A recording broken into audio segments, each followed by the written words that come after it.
Napakabongga naman talaga ng mangyayaring 2024 Metro Manila Film Festival in line with their 50th anniversary, o di ba? Kung nung nakarang episode sinabi natin, binati natin ang It's Showtime sa kanilang 15th anniversary. Ito naman 50th, 50 taon o 5 dekada habang ang ingay-ingay sa bubong ko dahil po'y kahit nandito po kami sa Antipolo, nabiktima rin po kami ng matitindi mga pag-ulan dala ng bagyong Christine. Kakaloka ka, Christine, butas-butas, natutulo-tulo ang mga kisame. So anyway, congratulations nga kasi nakumpleto na po ang huling 5 entries na napasali or naging opisyal na entry sa darating na 2024 MMFF base na rin sa mga naisubmitin nilang mga hindi pa finished product but at least 70% nga daw po according to MMDA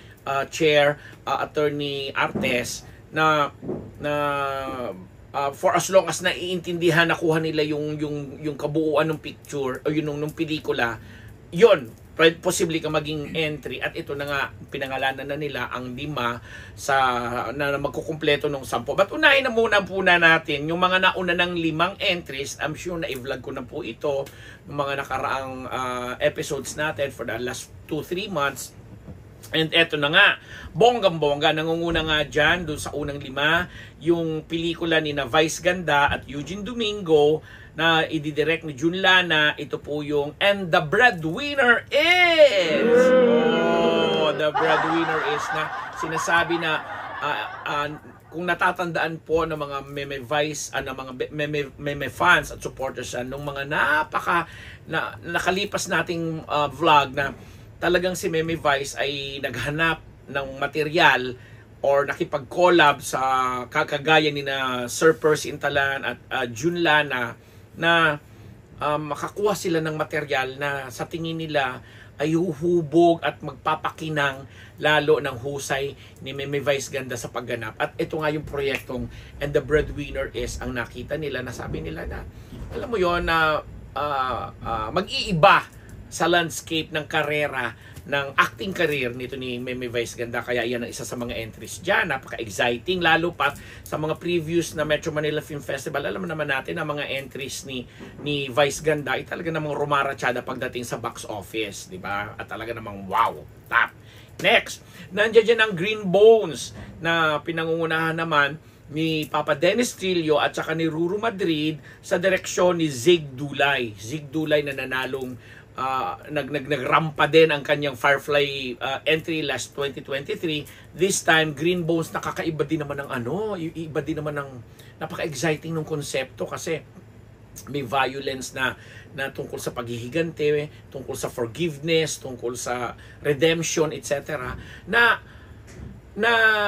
alam mo yun, alam natin na with Zig Dulay around, malalagyan niya ng touch ng drama na tungkol sa mga magkakapatid, magkaibigan, ganon. Na ito yung gagampanan ni na Dennis Trillo at saka Ruru Madrid, nasa opposing side sila, na ipapakita kasi base doon sa nabasa namin na synopsis, nakaka-excite yung atake na gagawin siguro ni Zig, lalo pat si Dennis Trillo ay kilala natin bilang isa sa pinakamahuhusay nating aktor sa panahong ito, and with Ruru around na talaga namang na-establish na ang kanyang pagiging action star, magsasagupaan sila dito. At isa din ito sa mga entries mula naman sa GMA Films at hindi ko alam kung may ka-collab sila dito ng ibang production outfit. And then nandiyan dyan ang nakakalokang Strange Frequencies Haunted Hospital na sinut pa po ito sa Taiwan. Nakausap ko dito ang ilang mga bida. Ang director nito ay si Kerwin Go. Nakausap ko dito sina Jane De Leon, tapos si Rob si Rob, yung anak ni yung controversial na si Rob. Iba nasa isip kong Rob. Si Estrada, oo, pero hindi naman Estrada ang ginagamit niya, di ba? Ehersito. And ang nagbibida dito ay yun na nga si Enrique Hill, kasama niya sina MJ Lastimosa at marami pang iba na parang may pagka-adventure horror itong tema na to, na alam nating aapila ito sa mga Gen Z at sa mga millennials na kagaya kaidara ni na Enrique Hill. At siguro ang na-excite, ang isa sa mga nakaka-excite dito na factor ay yung sa Taiwan ito ginawa. So yung atake ng adventure at horror, yun ang masarap na abangan dito sa Strange Frequencies Haunted Hospital. And then kasama din ang isang musical naman, kakaiba. Ang nagbigay naman sa atin last year ng Gumburza, ito rin yung same production outfit at director din si Direk Pepe Jokno, yung Himala, isang musikal na ang mga stage big stars na sina Isel Santos at si Bituin Escalante naman ang bibida. Himala, isang musikal, may kinalaiyak. Ito yung parang, di ba, nagkaroon ng pelikulang Himala si Nora Honor nung early 80s, 82 ba or 83, Metro Manila Film Festival. At nakilala nga ito sa maraming festivals abroad. Ginawa nito ng musical na ngayon sa pelikula naman, but musical ang tema nila. So exciting din kasi kakaiba, ito lang ang nag-iisang musical theme or musical inspired movie na entry ngayong 50th anniversary ng Metro Manila Film Festival. And with Bituin Escalante and Isel Santos, siyempre alam natin, sinasabi na iba this early na ito nga raw yung parang mangungulelat agad sa box office. Hindi ko gustong isipin yun kasi sa mga panahon pong ito, 2024, sobra nang na-develop, sobra nang nagkaroon ng audience ang theater at mga musical. So, maganda ang material, magaling ang director, mahusay din yung production outfit. Well, inilalatag din po namin sa inyo to bilang isa sa mga official entries. And then, napasama rin dyan, of course, sa unang batch, ang The Kingdom, na talagang for the very first time ay magsasama sa isang malaking pelikula si Vic Soto at saka si Papa P with Christine Reyes, hindi ko na maalala kung may mga iba pa silang co-stars na iba rin naman ang tema na parang may pagka-futuristic and yet yung setting yata sa nakaraan, something like that. So ang ganda nung konsepto nung The Kingdom kasi hindi sila masyadong nagbibigay pa ng kahit anong impormasyon or pahaging man lang. So kung ano ba talagang tinatakbo ng kwento na to, lalo pat iisipin mo, Vic Soto, isang kilalang isa sa mga hari ng komedya natin sa bansang ito, and Piolo Pascual na dramatic actor, award-winning actor, magkakasama sila. Exciting, di ba? And eto na nga, ito na yung last 5 films na napasama na rin as official entry. Nandiyan dyan yung Regal. Wow! Regal hindi pwede mawala sa Metro Manila Film Festival, although nasanay na tayo sa kanilang mga Mano Po franchise at saka Shake, Rattle, and Roll. This time, youth-oriented movie, romance, drama na may futuristic angle din. Ang naging entry nila, ito yung My Future You na pagbibidahan naman ni na Francine Diaz at saka ni Seth Fedelin or ng Francet na napaka-cute din dahil isang Crisanto Aquino na kilala na rin natin na mahusay din sa paghubog ng mga pelikulang kakaiba ang mapapanood sa My Future You. And I'm sure marami rin mga fans at following itong Francet na alam naming hindi pa babayaan itong pelikula nilang entry na ito. Siyempre magkikater sa young crowd, but who knows, baka sa lahat ng crowd mag-cater din itong My Future You kasi ang ganda rin ng ako lang nai-excite ako para talagang at this early pag-iipunan ko ng maraming salapi ito dahil gusto ko mapanood lahat ng 10 pelikula. And of course, nandiyan dyan ang Topak. Isa naman itong action movie na ng director nito ay si Richard Somes na pinagbibidahan naman ito ni na Arjo Ataide at may baby Julia Montes. Wow! Action adventure, kilala mo naman kung gaano kahusay itong si Arjo Ataide at kung gaano naman kagaling itong si Julia Montes. Richard Somes ka pa. At parang ito lang yung nakikita kong parang nag-iisa rin na action talaga na talagang iba ang bakbakan na may mga mahihilig din naman sa ganitong genre. So, isa pa yan, Topak. And then, nandiyan dyan ang Hold Me Close! Yes! Para mga pang mid-team naman to kasi kung meron tayong My Future yun, na bagets sina Francet, ito naman mga mid couple na nang pinagbibidahan niya ni Julia Barreto at saka Carlo Aquino.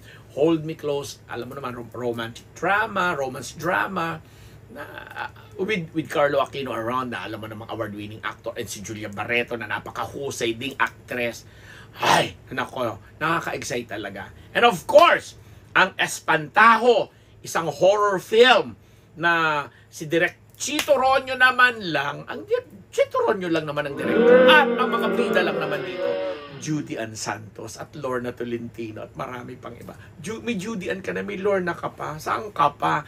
Espantajo, horror naman ito. So, doon sa first batch, may nakita tayo doon na horror, horror adventure, yun yung kina Enrique Hill. Ito naman, parang ibang klaseng horror din to. Lalo si Chito Ronyo ay nakilala rin bilang direktor na mahusay sa paggawa ng mga horror movies mula sa Feng Shui, mga Spirit Warriors at iba pa. And last but not the least, definitely, sa totoo lang sa listahan ko, ito yung uunahin kong panuurin. Ito po yung Uninvited movie ng nag-iisang Queen Star for all seasons, Miss Vilma Santos, Recto, Vilma Ate V, kasama dyan sina Aga Mulak, at saka si Nadine Lustre with Mylene Dizon, Tisho Cruz III, at marami pang iba sa direksyon ni Danny Villegas. Dan Villegas, sila rin ang producer, co-producer sila dito. Uninvited, sa teaser pa lang po, grabe na, ibang-iba na nag-trending nga agad or nag-viral nga yung teaser pa lang nang ipinalabas ito dahil makikita mo yung kakaibang aura, kakaibang look, kakaibang atmosphere at yung itinatakbong kwento, at doon ako tumutok sa salitang defied o defy or defied, na sinabi nang na-defy nila ang oras, na-defy nila ang panahon, na-defy nila yung look nila. Ito yon, Uninvited, napaka-exciting na movie. So, siyempre bias ako, Vilmanian ako, Vilmate ako, no? Pero siyempre, di naman mabibigo dyan kasi nga at this time, sa mga panahon na to, talagang si Ate Vina ang nagiging simbolo at mukha ng Metro Manila Film Festival with her numerous entries before na classic na ngayon, sa napakadami na rin niyang Best Actress trophies na nakuha. Hindi ako magtataka, sasabihin na naman na iba, kung may dynasty ang mga politika, parang magkakaroon na ng dynasty dito. Kasi kung talagang deserving at magaling naman, bakit hindi ang mananalo? Pero wow, doon po sa mga na-mention ko po mga pelikula at mga ilang mga bida, aktor at actress, napaka-exciting nga po ng magaganap na 50th anniversary ng Metro Manila Film Festival ngayong December 2024. Kaya paghanda na po natin, pag-ipunan na po natin, kasi panihapihado ako na talaga namang yung advokasya ni na Ate V na mapanumbalik ang mahabang mga pila sa mga sinihan at mag-enjoy at tayo mga tao na nanonood sa mga sinihan at hindi lang sa ibang platform. Ito na rin po yung pagkakataon na masuportahan natin. And on that note, kami po dito sa Unbearable Channel ay buong giliw at buong puso nagsasabi na ang lahat ng 10 entries na binanggit po namin mula sa My Future You, Uninvited, Topak, Hold Me Close, Espantajo, and the breadwinner is Green Bones, Strange Frequencies, Haunted Hospital, Himala, isang musikal, and The Kingdom. Papanoorin po namin lahat yan. Promise talaga. Napaka-exciting po nitong December na darating. Umulat bumagyo, sana magkita-kita po tayo sa mga sinihan. Ako po ang inyong Papa Unbearable Ambet Nabus, nagpapasalamat at nag-iimbita muli sa inyong lahat.